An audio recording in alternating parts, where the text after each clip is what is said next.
Kisah ini bermula di dunia The New Gate, sebuah game MMO populer yang mendadak berubah menjadi mimpi buruk nyata. Aturannya sederhana namun mematikan. Para pemain yang terjebak di dalamnya tidak bisa logout dan kematian di dalam game berarti tewas di dunia nyata. Satu-satunya jalan untuk selamat hanyalah menyelesaikan game tersebut hingga tuntas.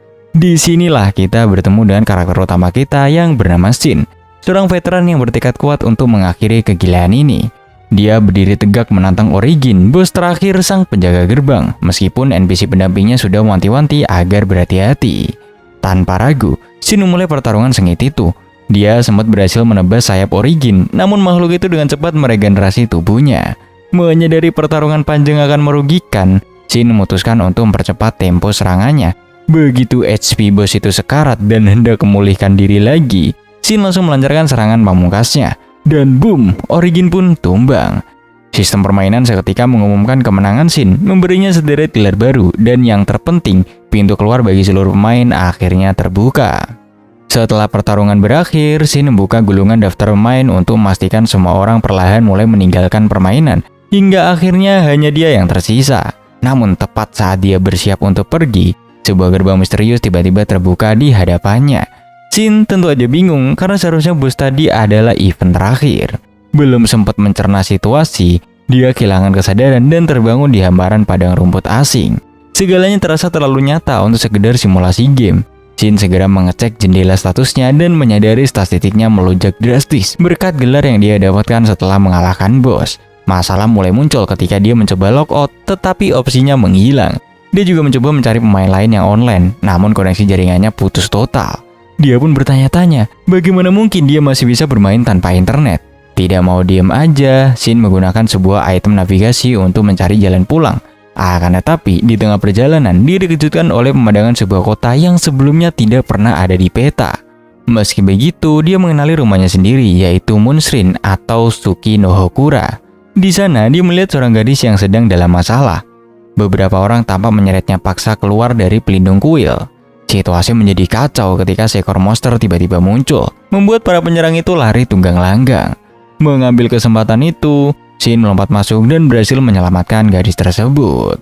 Sesamanya di dalam kuil, gadis itu memperkenalkan dirinya sebagai Tiara dan berterima kasih. Tiara awalnya mengira Shin adalah kenalan tuannya, tapi Shin justru bingung. Tiara menyebutkan bahwa semua orang pasti tahu soal Chen dari Moonshrine. Mendengar nama itu, Shin terkejut bukan main karena Chen adalah salah satu karakter support miliknya dulu. Menyadari tatapan Tiara yang mulai curiga, Shin buru-buru menjelaskan bahwa dia dan Chen adalah teman lama, lalu bertanya di mana keberadaan Chen sekarang.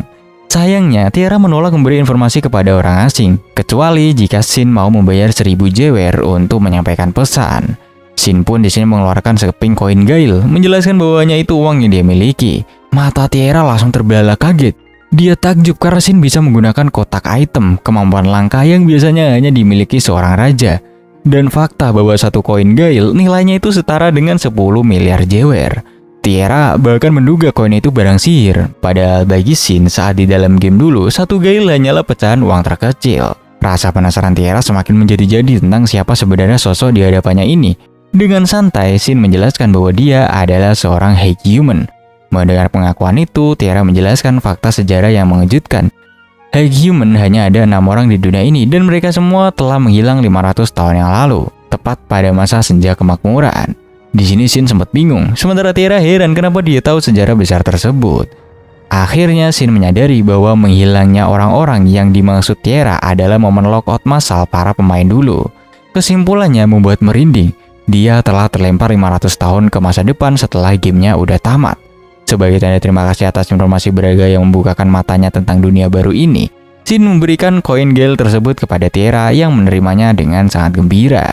Shin berpikir bahwa memiliki rekan seorang elf akan sangat berguna baginya, mengingat ras elf dikenal sangat ahli dalam sebuah sihir. Namun Tiara justru kebingungan bagaimana Shin bisa mengetahui identitas aslinya sebagai elf. Padahal Chen sudah memasang mantra ilusi yang kuat padanya. Ketika Shin menanyakan alasannya, Tiara akhirnya mengungkapkan masa lalu pahitnya. Bagi bangsa elf, memiliki rambut hitam dianggap sebagai pertanda buruk. Dia diusir dari desanya karena keberadaannya yang selalu memancing serangan monster. Untungnya, Chen menyelamatkannya, mengubah penampilannya dengan sihir, dan membawanya ke toko yang dilindungi penghalang ini, tempat dia berlindung selama 100 tahun terakhir. Mendengar cerita itu, Shin akhirnya paham kenapa monster babi hutan tadi muncul menyerang. Tiara bercerita bahwa rambut aslinya dulu berwarna perak yang indah. Shin pun memutuskan untuk menganalisis kondisi tubuh Tiara dan menemukan adanya kutukan yang bermanifestasi secara acak. Dia mencoba membatalkannya dengan sihir pemurnian purification. Tetapi hasilnya sedikit mengecewakan karena hanya sebagian rambut Tiara yang kembali normal. Tiara sempat tak percaya dan menjadi emosional. Namun saat mereka mencoba melangkah keluar dari penghalang dan tidak ada monster yang menyerang, tangis kesedihan itu berubah menjadi tangis bahagia karena dia akhirnya udah bebas. Kembali ke dalam Moonstone, Tiara menjelaskan bahwa Chain mungkin akan butuh waktu cukup lama untuk pulang. Oleh karena itu, Shin memutuskan untuk pergi mengunjungi kota terdekat demi mengumpulkan informasi tentang dunia baru ini. Sebagai bekal, Tiara memberikan sebuah surat rekomendasi yang akan membantu Shin melewati pos pemeriksaan kota dengan mudah. Shin merasa itu agak berlebihan, tapi Tiara bersikeras ingin membalas budinya lebih banyak lagi. Setelah Tiara berjanji akan segera mengabari Shin kembali, Shin pun berpamitan dan pergi. Sesamanya di kerajaan Beirut, penjaga gerbang menjelaskan betapa saktinya surat itu. Ternyata surat rekomendasi tersebut berlaku di kerajaan lain, bahkan bisa digunakan untuk mendapatkan audiensi dengan raja. Shin kemudian diantar ke Serikat Petualang. Saat mencoba mendaftar di lantai pertama, dia sempat bingung karena resepsionisnya sangat mirip dengan yang dia lihat sebelumnya. Ternyata resepsionis yang sebelumnya adalah saudara kembarnya yang bernama Cilia. Sementara yang ini bernama Selisa. Sambil menunggu kartu petualangannya diproses, Shin menyantap makanannya. Namun dia merasa risih karena Selisa terus menatapnya dengan tajam. Rupanya Selisa curiga dan ingin verifikasi keaslian surat rekomendasi yang dibawa Shin. Lalu tiba-tiba, sang guildmaster yang bernama Baldu muncul tepat di belakang Shin. Baldu kemudian membandingkan surat itu dengan surat lain miliknya.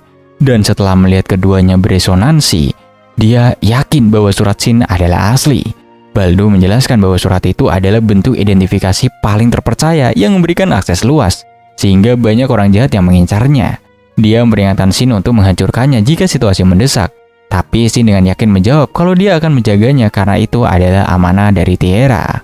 Baldu pun tersenyum senang mendengarnya, merasa mereka akan cocok sebagai sesama pria yang diakui oleh sang tuari. Keesokan darinya, Shin kembali ke serikat untuk mengambil kartu petualangannya. Selisa menyadari Shin mengenakan pakaian baru yang menurut Shin memang sengaja diganti karena pakaian lamanya terlalu mencolok untuk seorang pemula. Selisa menyerahkan kartu itu dan menjelaskan sistem peringkat yang dimulai dari G hingga S. Shin bisa naik peringkat dengan menyelesaikan misi, tapi dia hanya diperbolehkan mengambil pekerjaan maksimal 2 tingkat di atas peringkatnya saat ini. Tak mau ambil pusing, Shin memilih misi pengumpulan herbal sederhana dan pamit, meninggalkan Selisa yang bergumam sendiri bahwa Shin terasa berbeda dari petualang pemula lainnya. Di tengah hutan, Shin mulai frustasi karena udah berjam-jam mencari herbal yang seharusnya mudah ditemukan, namun tak kunjung dapet. Lalu tiba-tiba radarnya mendeteksi musuh yang mendekat. Saat dicek, ternyata itu adalah Skullface Jack dengan level 359 yang mengerikan. Di dekat sana, Shin menemukan sebuah kereta kuda yang hancur berantakan, membuatnya tak bisa mengabaikan situasi ini dan memutuskan buat menyerang. Shin sempat heran kenapa mayat hidup atau Andit itu memegang pedang cahaya, menduga itu adalah monster tipe unik. Di sini serangan biasa Shin ternyata nggak mempan dan pedangnya malah rusak, memaksanya untuk membuka pembatas kekuatan. Dengan kekuatan penuh, Shin melancarkan serangan berikutnya yang langsung memusnahkan monster itu dalam sekejap. Sayangnya, pedang jaran yang dia incer malah terlempar jauh akibat dampak serangannya, menyisakan batu permata yang kemudian dia ambil sebagai drop item. Sementara itu, pedang yang terlempar tadi mendarat tepat di area kastil kerajaan. Hal itu membuat para penjaga panik dan bingung. Putri kedua kerajaan yang bernama Rione segera memerintahkan penilai untuk menganalisis pedang itu dan mencari siapa pelemparnya yang pastilah sangat kuat. Sementara itu, Shin berjalan melewati kota dan melihat banyak prajurit yang terluka parah. Penjaga bercerita bahwa satu regu berisi 12 orang diserang oleh Skullface dan hanya 4 orang yang selamat. Shin sadar kereta hancur di hutan tadi adalah milik mereka, dan dia merasa agak bersalah karena pedang yang dia pukul mungkin menyebabkan keributan di kastil. Kembali ke guild, Selisa terlihat sibuk mengumpulkan para petualang untuk memburu Skullface. Dengan santai, Shin memberitahu bahwa dia udah membunuh monster itu dan menunjukkan batu permata yang didapatnya. Selisa tentu aja tak percaya dan berteriak bahwa satu orang gak mungkin cukup untuk mengalahkan monster sekuat itu. Wajahnya memerah karena berteriak terlalu dekat dengan Shin. Lalu rekan kerja Celis yang bernama Alice tiba-tiba muncul dan menengahi. Karena Shin tidak membawa bukti peralatan monster, Alice meminta Selisa menganalisis batu permata itu untuk mengecek sisa mana di dalamnya. Sambil menunggu hasil, mereka berdiskusi tentang betapa anehnya kemunculan Undead kuat di hutan yang minim mana. Ketika Shin mengungkapkan bahwa monster itu level 359, Alice dan Selisa sangat terkejut. Hasil analisis batu permata membenarkan ucapan Shin. Alice menyimpulkan bahwa kekuatan Shin bahkan melebihi party peringkat A. Tetapi Shin memohon agar kekuatannya dirahasiakan karena dia tidak ingin menarik perhatian yang tidak perlu. Setelah urusan di guild selesai, Shin memutuskan untuk mengisi perut di sebuah restoran yang cukup ramai. Sambil menunggu pesanan, Celia memberitahunya bahwa karena tempat duduk penuh, dia harus berbagi meja dengan pelanggan lain. Tak lama kemudian, seorang pria berpawakan gagah muncul membawa tombak legendaris bernama Venom dan duduk di sebelahnya. Pria itu memperkenalkan diri sebagai Wilhelm. Awalnya, Wilhelm mengira Shin adalah petualang pemula, namun insting bertarungnya menyadari bahwa kekuatan Shin jauh di atas rata-rata. Shin yang tidak ingin menonjol beralasan bahwa ini baru hari ketiganya menjadi petualang dan dia berasal dari pedesaan, sehingga wajar gitu jika dia terlihat awam. Mendengar itu, Wilhelm tertawa dan menyadari itulah sebabnya Shin tidak terlihat takut padanya. Wilhelm kemudian bercerita bahwa orang-orang memanggilnya vampir karena dia sering memburu undead. Shin sempat menduga julukan itu karena kulit Wilhelm yang pucat, tetapi Wilhelm geli dan menjelaskan alasan sebenarnya adalah karena tombak miliknya memiliki kemampuan mengerikan untuk menguras kehidupan lawan. Tak lama kemudian, Celia membawakan pesanan mereka, dan keduanya pun menikmati makan siang bersama dalam suasana yang cukup akrab. Selesai makan, Shin pergi ke perpustakaan kota untuk mencari informasi mengenai peristiwa Senja Kemakmuran atau Dash of Majesty yang terjadi 500 tahun yang lalu. Sayangnya, catatan sejarah tentang kejadian itu sangat minim. Sementara itu, di tempat lain, Baldur tengah mengadakan pertemuan serius untuk membahas insiden Skull Face. Mereka bingung memikirkan siapa sosok misterius yang mampu mengalahkan monster Jack itu tanpa mengambil baju zirah berharganya. Alice berpendapat bahwa hal itu tidak terlalu mengesankan baginya, namun diskusi beralih ke topi pedang yang terlempar ke kastil pada hari yang sama. Kesatria Ardi mengungkapkan fakta mengejutkan bahwa pedang itu memiliki bilah sepanjang 2 meter, terbuat dari baja magis dan disihir dengan elemen cahaya setingkat harta nasional. Baldur terkejut mendengar ada senjata tingkat legendaris yang terlibat, dan Ardi menegaskan bahwa mereka tidak bisa mengabaikan orang yang mampu mengalahkan monster dengan senjata sekuat itu. Kembali ke Shin, dia sedang bersantai menikmati sate di alun-alun kota. Ketika dia menyadari seorang gadis kecil sedang menatapnya, Shin pun menawarinya makanan karena melihat gadis itu tidak tampak seperti pengemis biasa. Gadis itu ternyata adalah seorang biskin atau manusia hewan tipe harimau bernama Millie. Setelah menerima makanan dan berterima kasih, Wilhelm tiba-tiba muncul di sana. Wilhelm menjelaskan bahwa Millie adalah anak yatim piatu yang diasuh oleh gereja, dan dia sering harus menjemputnya karena Millie hobi kabur-kaburan. Saat Wilhelm hendak membawanya pulang, Millie menyempatkan diri mendekati Shin dan membisikkan sesuatu tentang seekor rubah di hutan sebelum pergi. Malam harinya, Shin merenungkan permintaan Millie untuk menyelamatkan rubah tersebut. Dia berpikir itu mungkin kegiatan sampingan yang bagus sambil menunggu Chen kembali. Lalu tiba-tiba, dia teringat bahwa dia lupa meninggalkan pesan untuk Tiara. Shin pun bergegas kembali ke Moonstream. Di sana, dia minta Tiara untuk nanti menunjukkan pedangnya kepada Chen. Saat Tiara melihat pedang itu, dia langsung ketakutan dan menyadari bahwa itu adalah senjata kuno yang sangat kuat, yang hanya bisa digunakan oleh Shin, Chen, atau orang yang mereka tunjuk. Shin menduga ketakutan Tiara disebabkan oleh aura material monster legendaris yang digunakan untuk menempa pedang itu. Untuk bermudah komunikasi, Shin memberikan item surat pesan kepada Tiara. Shin menjelaskan cara kerjanya yang sederhana, cukup tulis nama penerima dan ucapkan kirim. Tiara sempat heran kenapa Shin tidak mengirim pesan langsung ke Chen, dan Shin pun menjelaskan bahwa dia udah mencoba tapi gagal. Kemungkinan karena dia belum pernah bertemu Chen di dunia baru ini. Tiara yang antusias ingin menjadi penyihir mage meminta lebih banyak kertas surat itu untuk dipelajari. Shin pun di sini dengan senang hati memberikannya sebelum pergi. Keesokan harinya, Shin pergi ke hutan utara sesuai petunjuk Millie untuk mencari rubah tersebut. Dia terus berjalan hingga menemukan sebuah kuil tua yang tersembunyi. Saat masuk ke dalam, dia merasakan hawa keberadaan makhluk hidup dan menemukan seekor rubah kecil yang sedang sekarat karena efek racun dan kutukan. Shin menyembuhkannya menggunakan sihir. Namun, tindakan penyembuhan itu ternyata memicu jebakan yang membangkitkan pasukan undead. Shin segera memanggil tombaknya dan mulai membantai kerangka-kerangka itu dengan mudah. Tapi masalah belum selesai. Patung-patung di kuil pecah dan memunculkan 2 iblis dengan level 600 dan 74. Kedua iblis itu menyerang Shin dan mengeluarkan jurus tirai yang membuat pandangan menjadi gelap gulita. Shin mencoba menggunakan skill Shadow Bending, namun iblis itu berhasil lolos ke dalam kabut. Di tengah situasi buta itu, serigala-serigala iblis ternyata menyerangnya. Tiba-tiba, rubah kecil yang tadi diselamatkannya memberikan sinyal.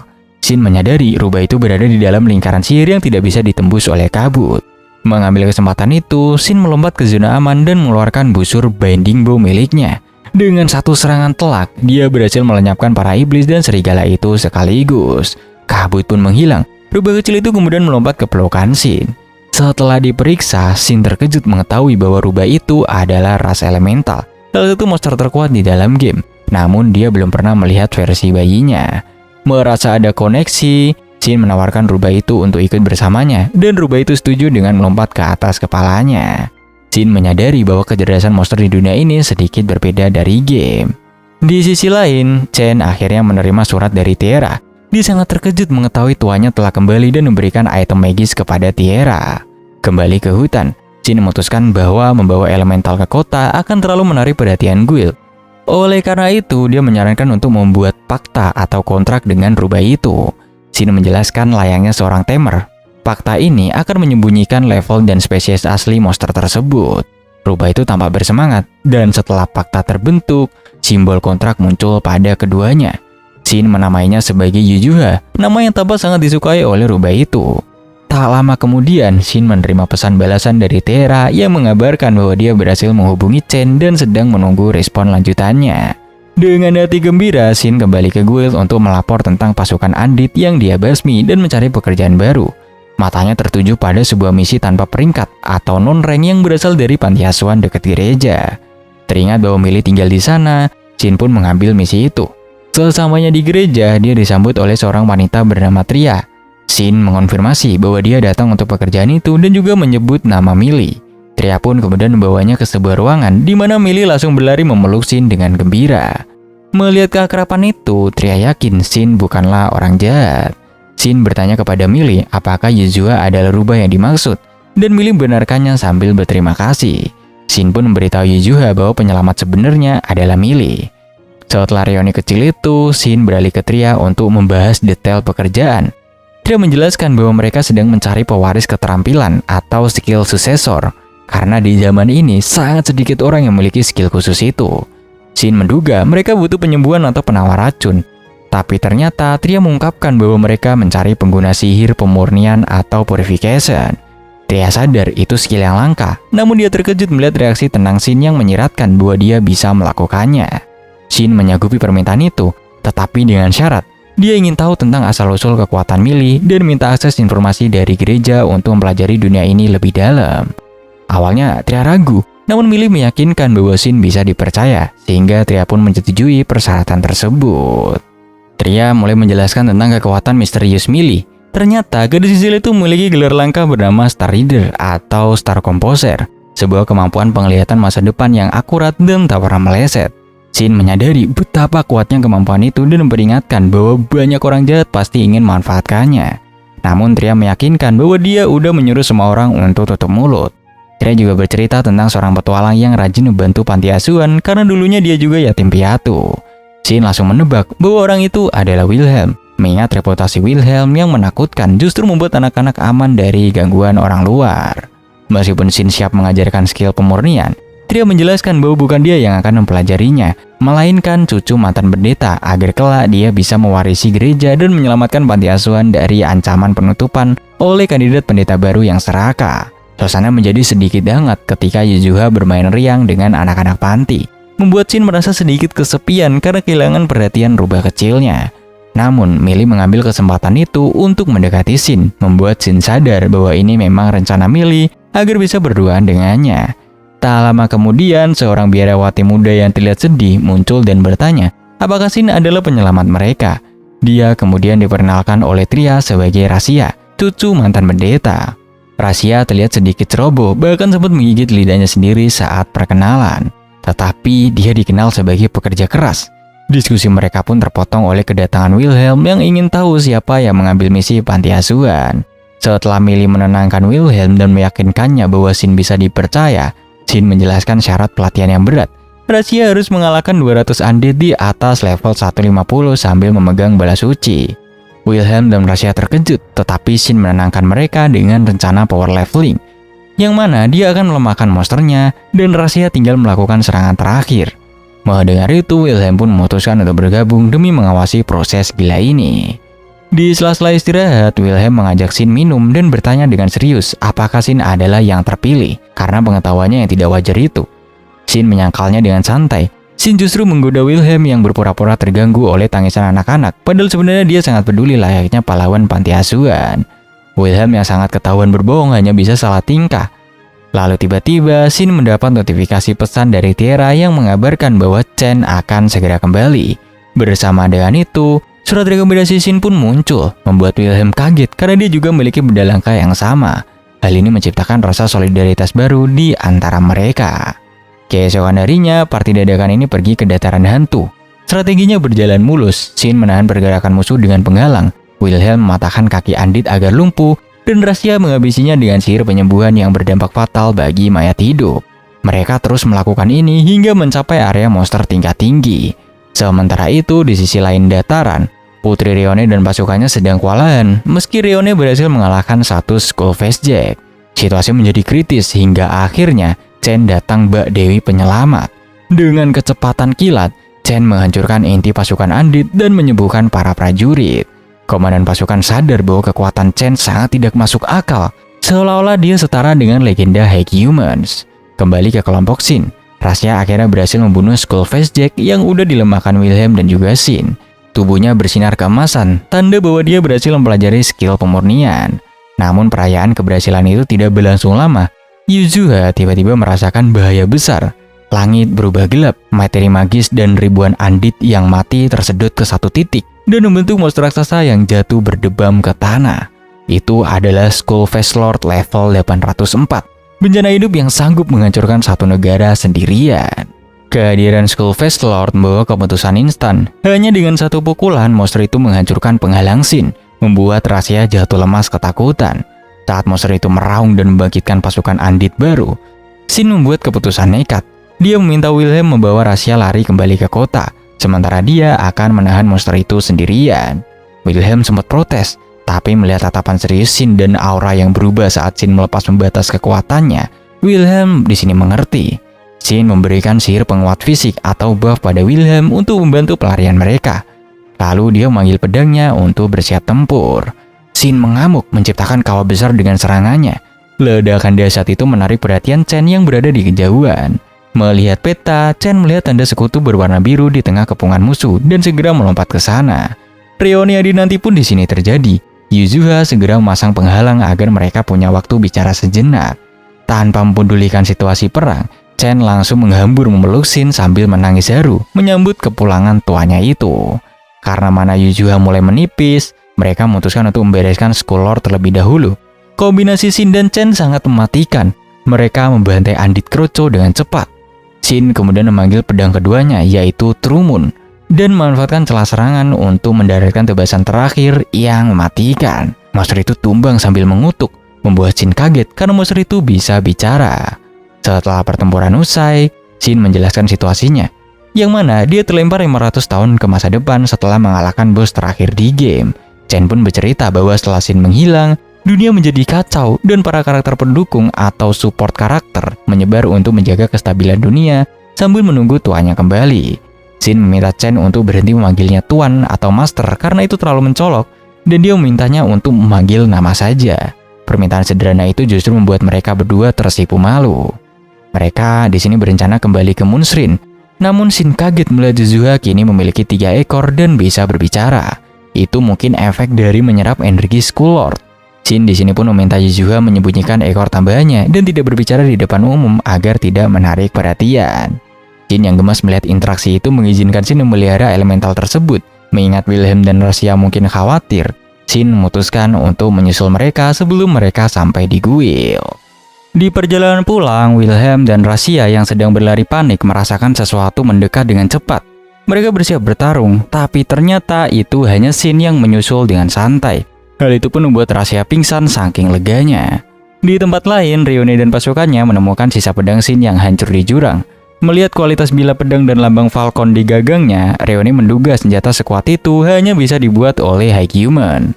Meski dianggap punah, Reone bertekad mencari pembuatnya di Moonstream, bahkan berseloroh dia rela menikahi sosok kuat tersebut jika memang ada. Sementara itu, Wilhelm menuntut penjelasan dari Shin setelah melihat betapa akrabnya dia dengan Chen. Shin mencoba berbohong lagi, tapi kali ini Wilhelm mengarahkan tombaknya, menuntut kejujuran. Akhirnya Shin mengaku bahwa dia adalah High Human dan Chen adalah rekannya. Wilhelm pun terengah menjelaskan bahwa High Human dianggap setara dewa di zaman ini. Shin bahkan menawari untuk mengupgrade tombak Venom milik Wilhelm dengan diskon teman. Tapi Wilhelm menolak karena takut senjata keramatnya diotak-atik sembarangan. Saat berpisah di gerbang kota, Shin memberikan kartu pesan kepada Wilhelm agar mereka tetap bisa berkomunikasi, menegaskan bahwa dia tidak ingin putus kontak dengan teman pertamanya di dunia ini. Shin dan Chen kembali ke Moonstream. Tiara lalu berlari menyambut Chen, namun terkejut melihat Shin datang bersamanya. Chen dengan santai mengungkapkan bahwa dia adalah pemilik asli kuil ini dan Shin adalah tuannya. Tiara seketika panik dan memohon ampun karena sebelumnya bersikap kurang ajar pada Shin, sang High Human. Shin hanya tertawa dan meminta Tiara buat bersikap santai. Kejutan bertambah saat Shin perkenalkan Yuzua sebagai peliharaan barunya. Makan malam pun tiba. Tiara takjub dengan hidangan mewah yang disajikan. Shin bingung kenapa Tiara begitu kagum, padahal itu hanya daging monster dan sayuran biasa. Chen menjelaskan bahwa bahan-bahan itu mengandung aura mana yang kuat dan sangat langka di zaman sekarang ini, sehingga hampir mustahil dijadikan makanan sehari-hari. Di tengah makan malam, Tiara yang tidak kuat menahan energi makanan itu malah mabuk berat dan harus ditidurkan. Malamnya, Shin terbangun dan mendapati Chen menyusup ke tempat tidurnya sambil menangis dalam tidur, memanggil namanya. Shin menyadari betapa dalam trauma yang ditinggalkannya, lalu memeluk Chen untuk menenangkannya. Pagi harinya, kejutan lain menanti. Yuzua telah berubah wujud menjadi gadis manusia kecil yang lucu berkat pelukan Shin semalam yang menyalurkan energi. Shin dengan cepat membuatkan pakaian untuknya. Saat sarapan, Yuzua menceritakan masa lalunya yang tragis saat bencana 500 tahun yang lalu, di mana Shin menyelamatkannya tepat waktu. Untuk rencana selanjutnya, Chen menyarankan mereka membuat dan menjual makanan khas elf buatan Tiara, karena toko senjata mereka belum bisa beroperasi. Alasannya konyol tapi masuk akal, yang mana stok senjata udah habis dan hanya Shin yang bisa membuka gudang senjata utama. Jadi mereka harus berjualan makanan dulu untuk sementara waktu. Chen tiba-tiba mengubah topik pembicaraan dan menyarankan agar mereka segera menemui Girard. Shin tentu aja terkejut mendengar nama itu. Pasalnya, Hypebeast biasanya hanya memiliki umur sekitar 150 tahun, sedangkan sudah 500 tahun berlalu sejak terakhir kali dia melihatnya. Namun Chen menjelaskan bahwa Girard masih hidup dan telah setia menunggu kepulangan Shin selama berabad-abad. Girard adalah Raja Binatang atau Beast King pertama yang naik takhta setelah menyatukan berbagai suku. Meskipun saat ini tahta sudah dipegang oleh Raja ke-8 yang dikenal bijaksana. Mendengar hal itu, Shin memutuskan mereka akan berangkat keesokan harinya. Awalnya Tiara berencana menjaga toko, tetapi Chen bersikeras mengajaknya ikut. Menurut Chen, Tiara tidak perlu lagi terkurung di dalam penghalang, dan dengan adanya Shin, toko Moonstream bisa dipindahkan ke mana aja. Ide itu disambut baik oleh Tiara.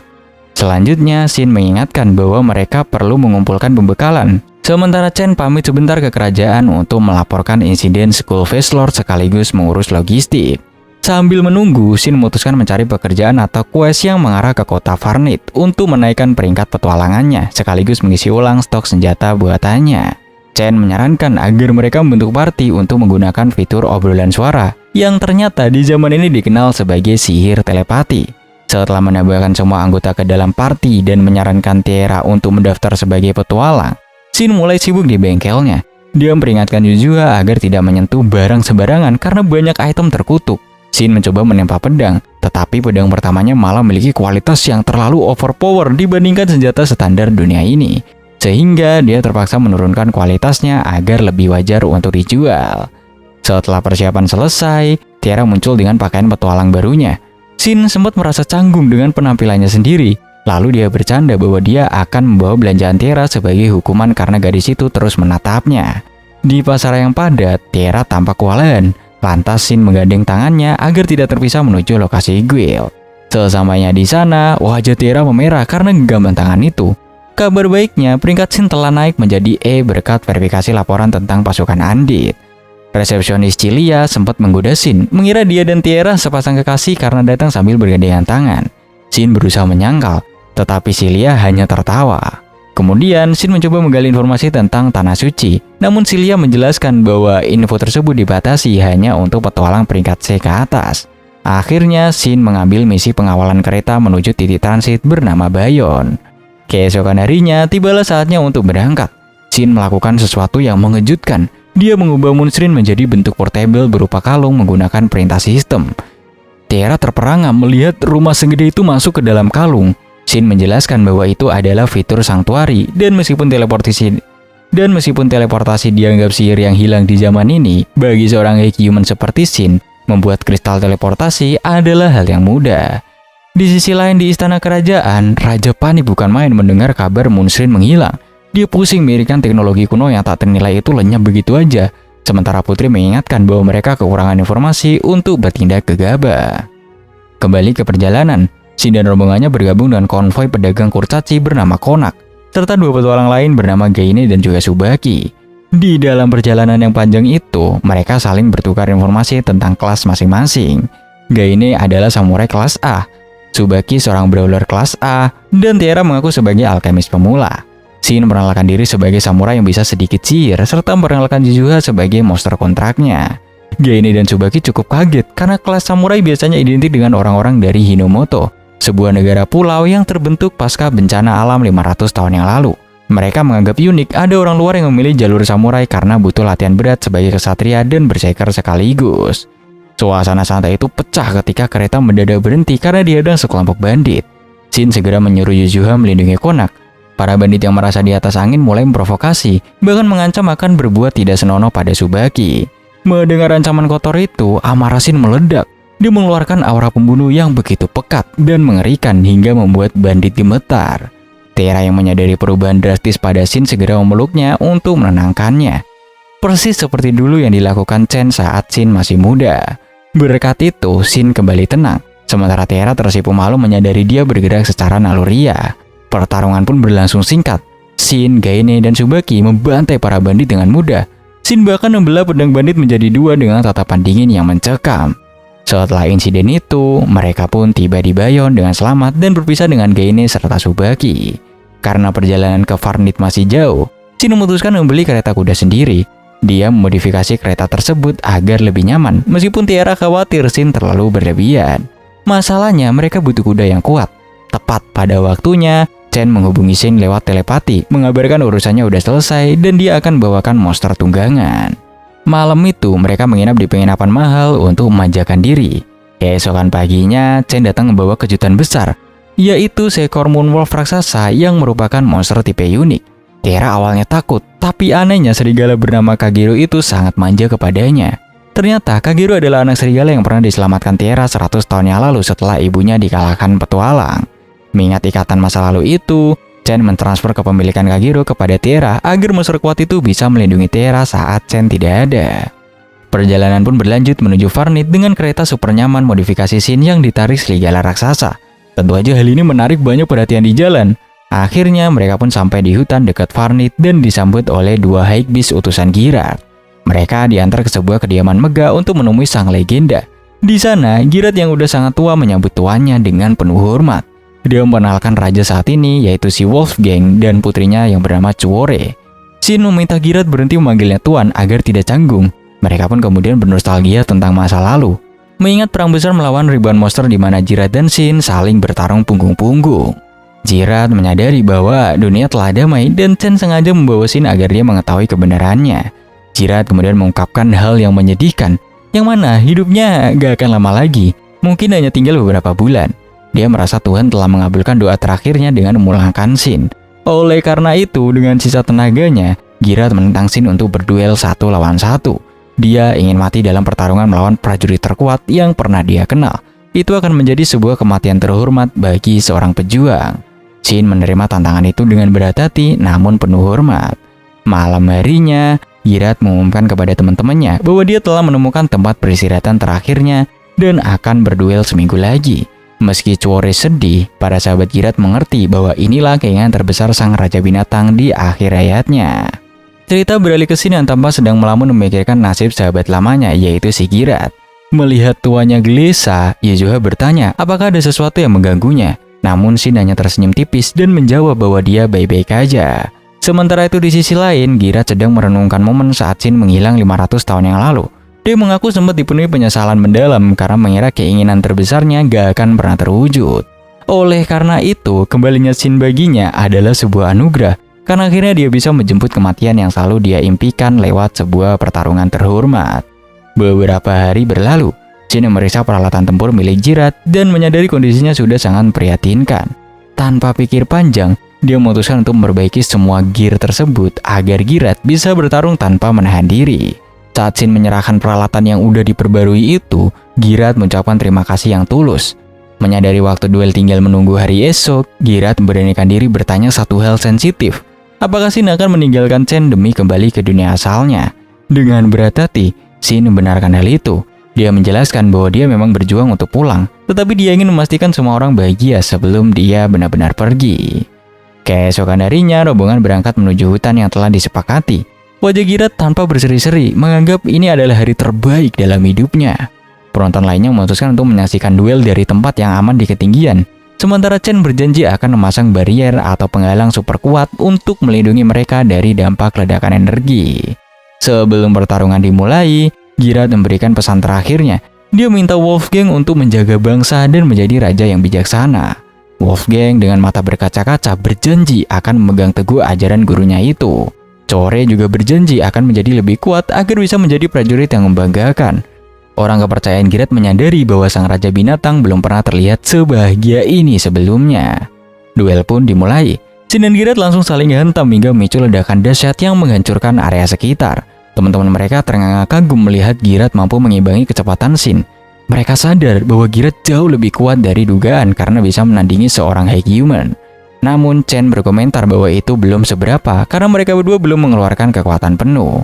Tera yang penasaran bertanya apakah Chen bisa menang melawan Girat, dan dengan jujur Chen mengakui bahwa dia pun akan kesulitan. Merasa teknik barunya belum cukup untuk menumbangkan Shin, dan setelah Shin memintanya berhenti menahan diri, Girat akhirnya melepaskan wujud aslinya. Dia berubah menjadi werewolf yang garang. Girat tahu Shin memegang janji untuk tidak menggunakan title penakluk bos terakhir demi keadilan, tetapi dia tetap ingin melawan Shin yang serius. Pertarungan semakin memanas. Shin mencoba menyerang dengan sihir, tetapi Girat menghilang secepat kilat dan melancarkan serangan balik yang memukul mundur Shin. Puncaknya, Girat melepaskan teknik pamungkasnya, yaitu sebuah ledakan energi masif yang menyapu bersih apapun di jalurnya. Shin berhasil menangkisnya, namun dia terkejut mendapati Girat udah berada tepat di belakangnya. Shin terus didesak mundur oleh serangan bertubi-tubi tanpa henti. Di sini, Shin menyadari bahwa Girat sedang mempertaruhkan seluruh sisa nyawanya untuk kemenangan ini. Menghormati tekad itu, Shin memutuskan untuk bertarung serius. Keduanya melepaskan jurus terakhir secara bersamaan, menciptakan bentrokan energi raksasa. Di akhir bentrokan, pedang Shin patah dan Girat melihat celah untuk mendaratkan serangan terakhir. Pukulan itu masuk dan Shin secara teknis mengakui kekalahan. Sayangnya, tubuh Girat udah mencapai batasnya. Dia batuk darah dan kembali ke wujud manusianya. Ini menandakan kalau waktunya udah habis. Girat tersenyum puas, mengungkapkan bahwa dia berlatih selama 500 tahun hanya untuk momen ini. Namun dia tahu Shin masih menahan diri. Sebagai permintaan terakhir, dia memohon agar Shin memperlihatkan kekuatan sejatinya. Shin pun mengabulkannya dengan melepaskan aura High Human-nya secara penuh, menciptakan pilar cahaya raksasa yang menembus langit. Girat pun menutup mata dengan senyuman puas setelah menyaksikan kekuatan tuannya. Shin kembali ke teman-temannya sambil membopong tubuh sahabatnya. Dia memberitahu mereka bahwa Girat telah berhasil mencapai tingkat setara High Human karena mampu mengalahkannya dalam duel tadi. Core menangis meratapi kepergiannya, tetapi teman-temannya mengingatkan agar tidak bersedih. Girat meninggal dengan senyum bahagia dan tanpa penyesalan sedikit pun. Itu merupakan sebuah akhir yang sempurna bagi sang raja binatang. Suasana haru menyelimuti upacara pemakaman Girat. Semua orang memberikan penghormatan terakhir dengan khidmat, namun Shin terlihat yang paling terpukul. Malam itu, Chen mendapati tuannya sedang duduk dalam kesedihan yang mendalam. Tanpa ragu, Chen memeluknya erat dan berbisik bahwa dia bersedia melakukan apa aja untuknya. Shin terbata-bata menjelaskan bahwa meskipun dia berhasil memberikan Girat pertarungan impiannya, rasa sakit kehilangan seorang teman tetap tak tertahankan. Air matanya pun tumpah. Chen dengan lembut menenangkannya, mengatakan bahwa Shin telah memenuhi tugasnya dengan sempurna, jadi tak perlu menahan tangis lagi. Keesokan harinya, kelompok itu bersiap menuju kota. Shin sempat heran melihat Chen dan yang lainnya memakai telinga binatang palsu. Chen menjelaskan bahwa ras F terlalu mencolok di keramaian, jadi menyamar sebagai miskin adalah cara terbaik untuk membaur. Ketika Chen bertanya bagaimana penampilannya, Shin dengan jujur memuji bahwa dia terlihat cantik, yang membuat Tiara kaget melihat sisi manis tuanya itu. Tujuan mereka kali ini adalah menemui Gai, salah satu teman lama Shin sekaligus perwakilan negaranya yang juga hadir di pemakaman. Sesampainya di penginapan khusus delegasi negara, Shin bertanya-tanya apakah Gai juga menjadi raja seperti Girat. Chen menjelaskan bahwa Gai adalah kaisar pertama Kekaisaran Naga, namun kini dia sudah pensiun. Saat dipertemukan, Gai langsung membungkuk hormat dan bersumpah setia untuk melayani Shin sekali lagi. Namun Shin dengan santai menyuruhnya rileks karena zaman udah berubah. Sambil menikmati teh, Gai bertanya tentang rencana Shin selanjutnya. Shin menjelaskan niatnya menuju Istana Suci untuk penelitian lebih lanjut. Gai sangat antusias dan meminta izin untuk bergabung setelah dia menyelesaikan urusan di negaranya. Mereka pun sepakat untuk tetap berkomunikasi lewat telepati. Sebelum berpisah, Shin mengembalikan senjata lama milik Gai. Gai terpukau melihat senjatanya yang tak hanya kembali utuh, tapi auranya terasa jauh lebih kuat dari sebelumnya. Shin menjelaskan bahwa saat memperbaiki peralatan Girat, dia menaikkan level kontrol mananya, sehingga dia bisa menempa senjata hingga 5 kali lebih kuat. Gai dan Suore hanya bisa geleng-geleng kepala melihat betapa overpowernya kemampuan Shin yang terus berkembang pesat itu. Setelah itu, mereka mampir ke Adventurers Guild. Shin memutuskan untuk menaikkan peringkat petualangannya dengan mengambil misi berburu goblin, dan Suore meminta izin untuk ikut serta. Di hutan, misi itu berjalan terlalu mudah. Mereka masing-masing menghabisi satu goblin dengan cepat. Saat Shin melapor kembali ke guild, petugas memberitahukan bahwa ada pesan penting dari Guild Master Baldo, yang mana Shin dipanggil oleh pihak istana kerajaan. Tiara langsung panik, bertanya-tanya masalah apa yang menimpa Shin. Di sini, Shin teringat insiden pedang Skullface yang terlempar ke kastil dan menduga itulah penyebabnya. Sebelum berangkat, Shin menyempatkan diri mengunjungi Raja Wolfgang untuk menyerahkan Gauntless atau sarung tangan besi milik Girat yang udah diperbaiki. Wolfgang takjub karena sarung tangan yang hancur dalam duel itu kini kembali sempurna dengan kekuatan luar biasa. Shin menyerahkan warisan itu kepada Wolfgang, lalu berpamitan dan menggunakan teleportasi agar lebih cepat sampai. Sesampainya di lokasi bekas Moonshrine, Shin menyadari bahwa area itu sedang diawasi ketat.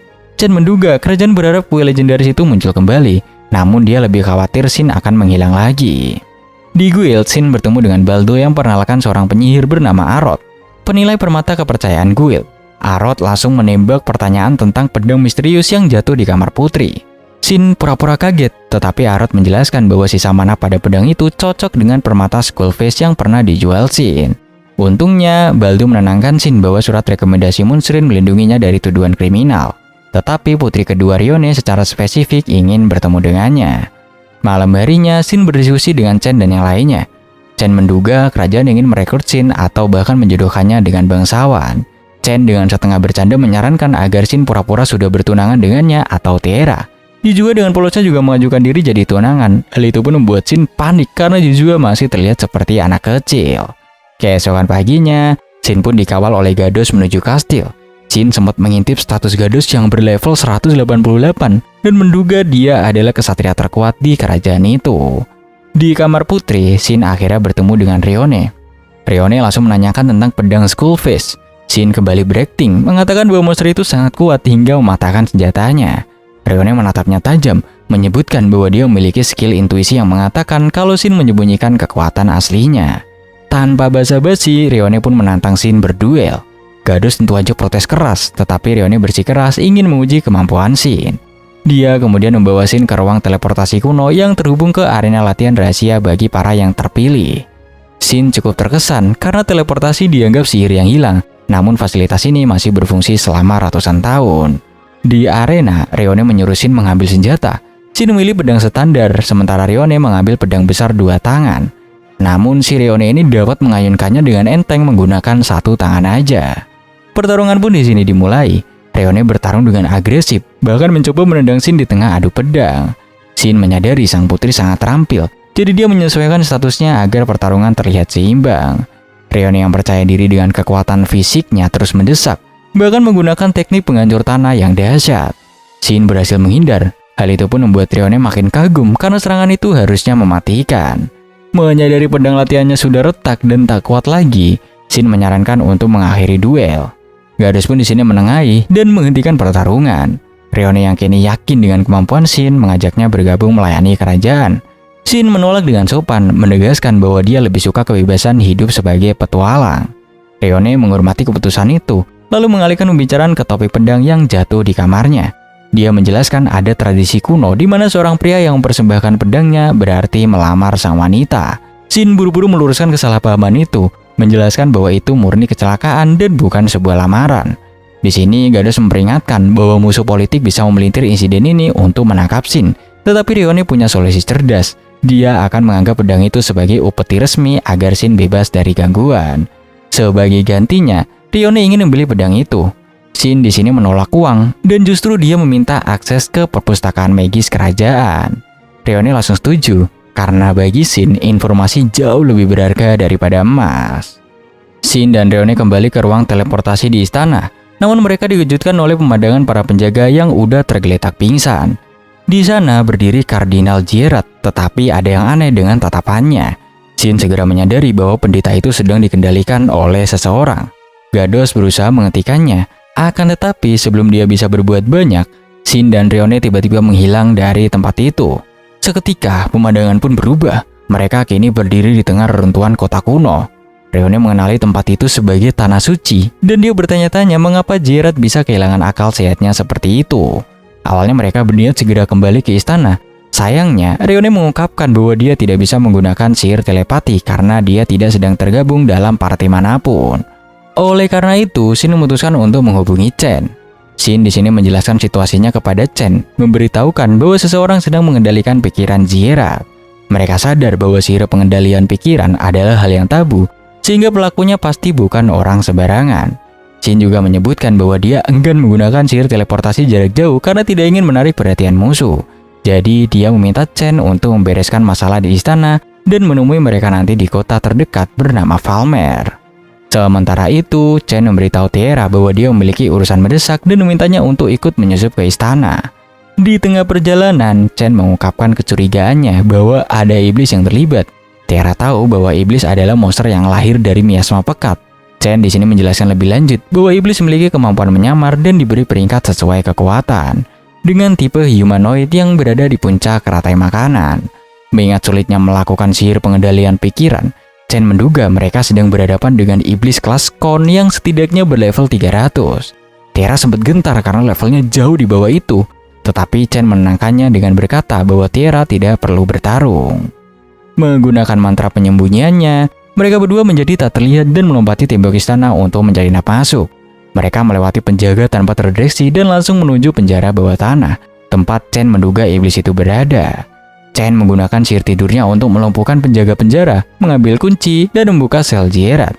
Chen menjelaskan kepada Gerard bahwa dia tahu apa yang terjadi. Namun Gerard tampak bingung karena ingatannya telah diubah oleh iblis.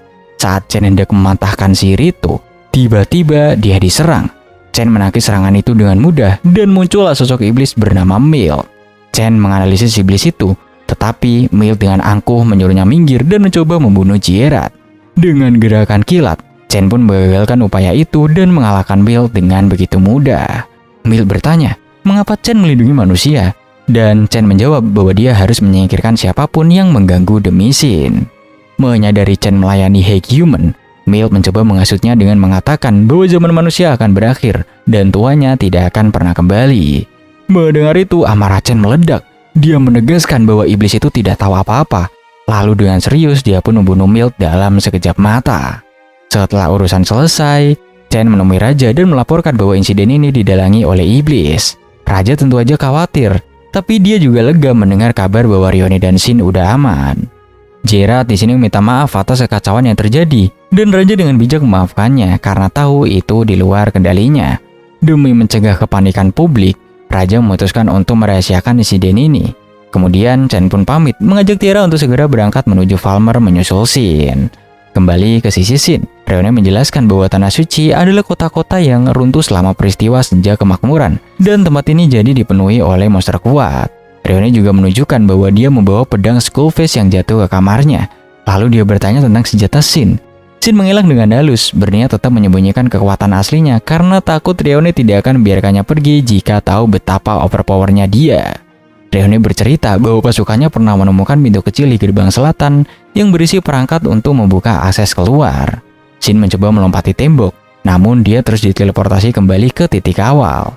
Shin di sini akhirnya paham cara kerja tempat ini. Dia menunjukkan bola-bola cahaya kepada Rione dan menjelaskan bahwa seluruh kota ini adalah sebuah dungeon.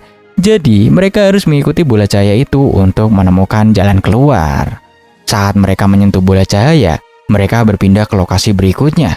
Lalu tiba-tiba, Shin merasakan kehadiran musuh. Di sini muncullah monster tipe hantu yang mengendalikan angin. Monster itu memanggil angin puyuh dahsyat, tetapi Shin membelah angin itu menjadi dua, menciptakan celah bagi Rione untuk menebasnya. Sayangnya, monster itu masih hidup, sehingga Shin harus turun tangan memberikan serangan terakhir.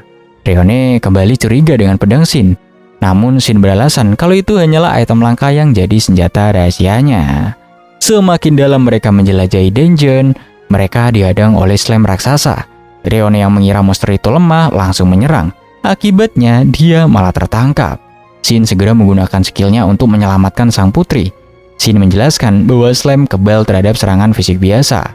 Dia kemudian menggunakan sirapi yang melelehkan tubuh slime, mengekspos intinya, dan membiarkan Rione menghancurkannya. Setelah pertarungan, Rione bingung kenapa Shin memalingkan wajah. Ternyata pakaian Rione robek akibat cairan slime tadi. Lantas Shin pun di sini memberikan jubahnya. Rione bertanya apakah Shin bisa sihir, dan Shin mengaku tidak terlalu ahli, namun dia mengajarkan trik untuk menyelimuti pedang dengan api. Rione mencobanya pada batu dan berhasil membakarnya. Dia bertanya-tanya mengapa Shin begitu baik padanya tanpa meminta imbalan. Shin hanya menjawab bahwa dia hanya ingin Rione melindungi rakyatnya. Itu aja yang dia minta. Akhirnya mereka pun di sini berhasil mencapai gerbang keluar. Akan tetapi Shin merasakan sensasi aneh seolah energinya disedot. Jalan mereka terhalang oleh sebuah telur raksasa, sesuatu yang tidak wajar bagi monster biasa.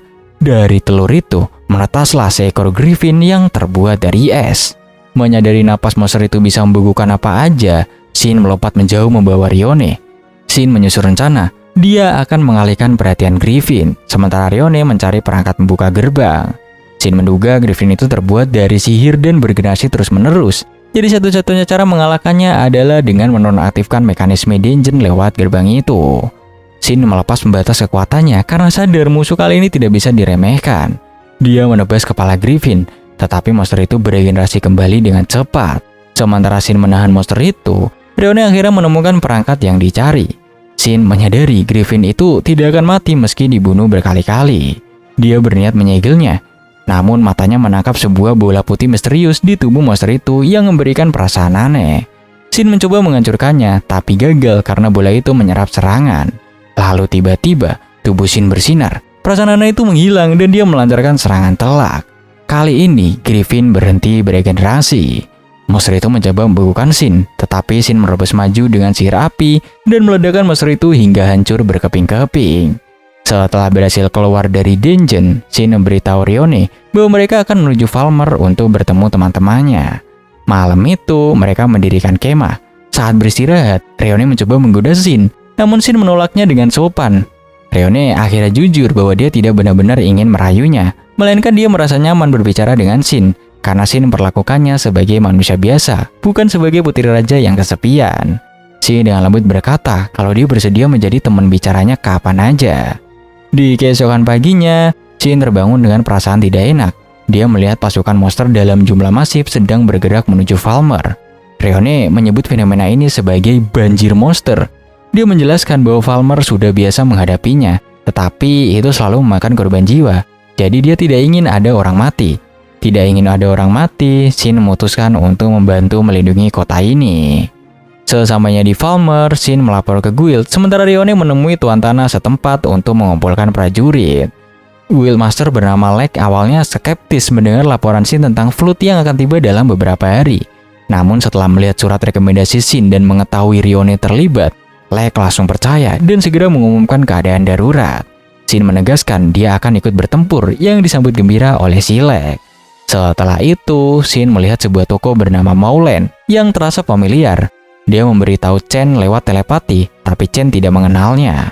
Di sana, Shin bertemu dengan seorang elf bernama Beret, yang ternyata adalah karakter pendukung milik salah satu teman game Shin dulu. Mereka mengobrol akrab. Beret bertanya, kenapa Shin tidak memusnahkan monster itu sendirian? dan Shin menjelaskan kalau dia harus menahan diri agar Ryone tidak curiga. Shin bertanya tentang pemilik toko Mouland, dan Barrett mengungkapkan itu milik teman lama Shin yang bernama Hibiniko. Shin kaget karena mengira Hibiniko udah mati di game kematian, tetapi Barrett menunjukkan daftar pemain yang masih hidup di dunia ini. Shin mengenali nama-nama itu, namun suasana berubah ketika Barrett memberikan daftar lain berisi nama-nama pembunuh pemain atau player killer. Shin membenci mereka karena merekalah yang membunuh teman-temannya dulu. Barrett membocorkan bahwa Chen sebenarnya udah memberi perintah untuk memburu para PK ini tanpa sepengetahuan Shin. Shin merasa ada yang disembunyikan sama Chen, tetapi Barrett meyakinkan bahwa Chen tidak akan pernah mengkhianatinya. Keesokan harinya, Shin bersama Chen dan Tiara menghadiri rapat strategi di kastil Tuan Tanah Toro. Shin masih memikirkan soal PK, tetapi dia memilih diam dulu. Dalam rapat diputuskan bahwa para yang terpilih akan menjadi garda depan, kesatria di belakang, dan pasukan Chen memberikan dukungan jarak jauh. Shin melaporkan keanehan bahwa tidak ada monster liar di sekitar kastil, yang mana itu menandakan kedatangan Flood. Awalnya Toro ragu, tetapi Chen menjelaskan bahwa monster-monster itu telah bergabung dengan Flood dan kemungkinan dipimpin oleh bos yang cerdas. Malam harinya, Shin berterima kasih pada Chen karena telah membantunya meyakinkan Toro. Dia bertanya apakah Chen menggunakan sihir tingkat lanjut selama dia menghilang, tapi Chen menyangkalnya. Menyadari Chen juga harus menyembunyikan kekuatan aslinya, Shin menyusun rencana agar Chen menggunakan sihir tingkat lanjut hanya di awal pertempuran sebagai pembuka. Saat Flood terlihat mendekat, Chen melepaskan mantra dahsyat yang memusnahkan ribuan monster dalam sekejap. Namun pasukan monster terus berdatangan. Karena sihir Chen sedang cooldown, Shin maju melawan monster dengan sihir apinya, tetap berusaha menahan diri agar tidak terlalu mencolok. Pertempuran pun pecah. Tiara menunjuk skill barunya yang kuat hingga menciptakan ledakan besar. Ryone sempat kewalahan melawan monster besar, tetapi Wilhelm datang tepat waktu untuk membantunya. Ternyata Wilhelm datang karena diminta bantuan oleh Guild dan juga karena Millie mengkhawatirkan Shin. Di tengah kekacauan, Shin menyamar menggunakan nama samaran Red untuk menyelamatkan sekelompok tentara yang terpojok. Dia memperingatkan mereka untuk menjauh karena senjata barunya sangatlah berbahaya. Saat senjatanya aktif, Wilhelm langsung mengenalinya sebagai senjata terkutuk yang memakan apapun yang disentuhnya. Senjata itu mencoba menguasai pikiran Shin untuk mengamuk, tetapi Shin mengabaikannya dengan santai. Shin kemudian melihat iblis yang memimpin Flood tersebut. Iblis itu menggunakan sihir pengendalian pikiran yang membuat para kesatria kacau. Namun, Shin sepenuhnya kebal. Tanpa ampun, Shin melepas pembatasnya dan membelah iblis itu menjadi dua dengan satu serangan fatal. Chen segera memulihkan para kesatria dan pertempuran pun dimenangkan tanpa ada korban jiwa. Setelah kemenangan itu, warga Falmer mendesak Shin dan teman-temannya untuk tinggal sebentar demi menerima penghargaan dan pesta perayaan. Meskipun Shin ingin segera pulang, Chen mengingatkan untuk menghormati adat setempat. Mereka pun menghadiri perjamuan. Di sana, Ryone mulai menggoda Shin lagi, bertanya apakah dia punya hubungan spesial dengan Chen. Shin menyangkal, tapi Ryone terus mendesaknya hingga Chen memutuskan untuk memberi mereka ruang. Tiara yang peka melihat situasi itu segera mengalihkan perhatian Ryone, memberi kesempatan Shin untuk menyusul Chen. Di sini, Shin menemukan Chen di luar dan bertanya apakah dia cemburu. Chen dengan jujur mengakuinya, kemudian pembicaraan beralih ke topik yang serius. Chen minta maaf karena menyembunyikan fakta tentang player killer. Dia menjelaskan alasannya. Dia takut jika Shin tahu, Shin akan kembali menjadi sosok pendendam seperti dulu dan mungkin akan menjauhinya saat dia memburu mereka. Chen merasa dirinya tidak cukup baik untuk Shin dan tidak akan pernah bisa menggantikan posisi Marino, mendiang pacarnya si Shin. Mendengar itu, Shin memeluk Chen erat dan memintanya buat berhenti menyalahkan dirinya sendiri. Shin justru sangat bersyukur Chen menemukannya, karena tanpa Chen, dia akan tersesat di dunia baru ini. Shin maafkan Chen sepenuhnya dan menegaskan agar tidak ada rahasia lagi di antara mereka. Chen bertanya dengan lirih apakah Shin masih mencintai Marino. Shin benarkan hal itu, namun Chen tiba-tiba menciumnya. Chen berkata dia tahu suatu hari nanti Shin mungkin akan kembali ke dunianya, tetapi dia menolak menyerah karena dia sangat mencintai si Shin. Mereka pun kembali ke perjamuan dan menikmati sisa malam bersama. Shin menyadari dunia ini masih penuh misteri dan ancaman PK mungkin mengintai. Tetapi dengan pengetahuan bahwa masih ada pemain lain di luar sana, dia bertekad untuk mencari mereka. Jadi Shin pun melanjutkan perjalanannya bersama teman-temannya dengan harapan baru untuk menemukan jawaban yang dia cari.